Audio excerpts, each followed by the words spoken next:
Welcome,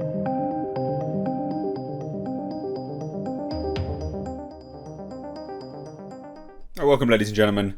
Black Panther Wakanda Forever director and producer on shifting focus to female characters for sequel. Now, this is something we know Marvel and Disney have been doing. It's very blatant. Anyone just with any eyes knows that they are transitioning, the focus from males to females. Now, this isn't a commentary on whether that's good or bad. I'm just saying it's fairly apparent that that is what they're doing.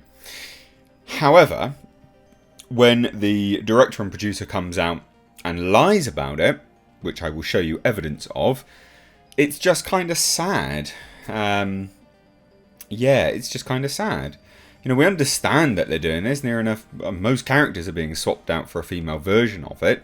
Don't lie about it, just embrace it. If you're doing it, embrace it. Have some conviction behind your actions and let the market decide whether they want it or not. Because that's ultimately what's going to happen here, is it's capitalism. So the market will just sit and go, do we want to watch this, yes or no? And that's why I don't need to rag on it, because I don't think the market will actually lap this up.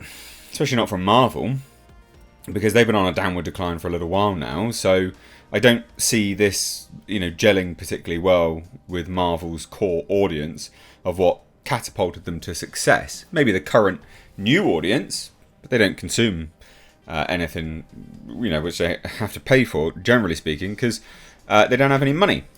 So I don't really understand the future of this. But we're going to dive into this today. Just as a quick one, ladies and gents, I'm streaming every Tuesdays and Thursdays with a fantastic panel of guests, regulars, or fellow creators as well as industry professionals. There's a link in the description box to another channel where highlight topic clips will be put up. A whole bunch of stuff people have asked me to comment on is actually going up there instead in a roundtable format. Take Black Panther Wakanda Forever, for instance. There's some, rampant racist TikToker going around saying white people can't go and watch this movie opening weekend. So I did a video on it. We talked about it in the live stream and it was just funny. So check out the link in the description box, subscribe over there and enjoy more content like this, but different format. So anyway, let's dive into what these the director and producer say of this. And then I'll show you that, they are essentially lying. Okay, so we have, obviously Chadwick Boseman tragically died. We know that. And I've given my thoughts on this. I don't think that I don't think that they should have killed off the character. I don't know. I view it as somewhat disrespectful to a degree. But anyway, they decided not to recast the role and instead bring the women who are so important to the king to the forefront while exploring the different ways his loss affects each of them. So the whole movie is just like a grievance. You're just grieving the whole movie by the sounds of it. Which, again, I feel is somewhat...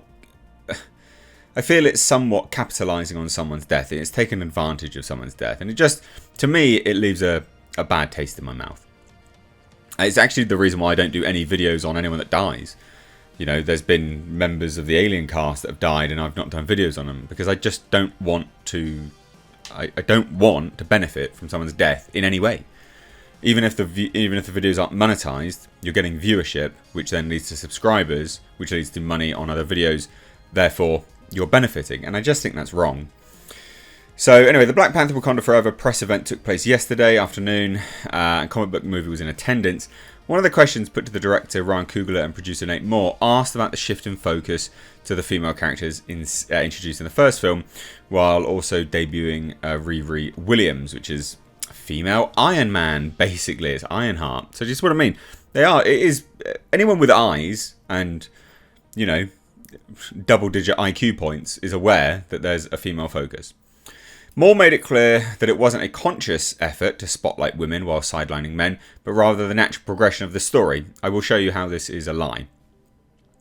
It's not about pushing women forward or holding men back. It's about telling a story that's organic. I think sometimes, maybe from the outside, there's a thought that there are agendas at play, but it's just telling good stories that we are blessed with an interesting cast who breathes life into these characters and makes you want to see what's happening with Shuri or what's happening with Okoye. To not highlight them would have been a disservice to the story, and so I think the movies are better for it. If we would have had to wedge in some new male characters, just to have that voice, that would have seemed more performative than then just telling the story we told. So, okay, but there are males in this movie who get pushed to the forefront a little bit more as well, so it doesn't make any sense. But he says, Coogler jumps in and says, I will say that M'Baku was in this movie more than he was in the first Black Panther, probably like a 2-to-1 ratio, and probably twice as many scenes as he got in the first one. He's there, but Nate's absolutely right. When you lose somebody, there's a blast radius. It's like a bomb goes off, and who was the closest to it? That's who we explored. And again, I just feel this is distasteful. But anyway, so he comments very specifically on there being no, you know, we're not pushing women forward. There's no agenda at play. No, Disney absolutely has an agenda. And it's actually really apparent because ABC is owned by Disney. Margot Robbie to bring female-focused Shakespeare to ABC. Female-focused Fantasy Island remake in the works at ABC. Lucy Liu developing unsung heroes female-focused at ABC. ABC of female lead. Like, what? What? And this is what it is, right? There is a massive focus at ABC. Oh, what's this? Disney passed on Sylvester Stallone and Dolph Lundgren action series because it's not female focused. Disney owns ABC. Disney does have a female focus.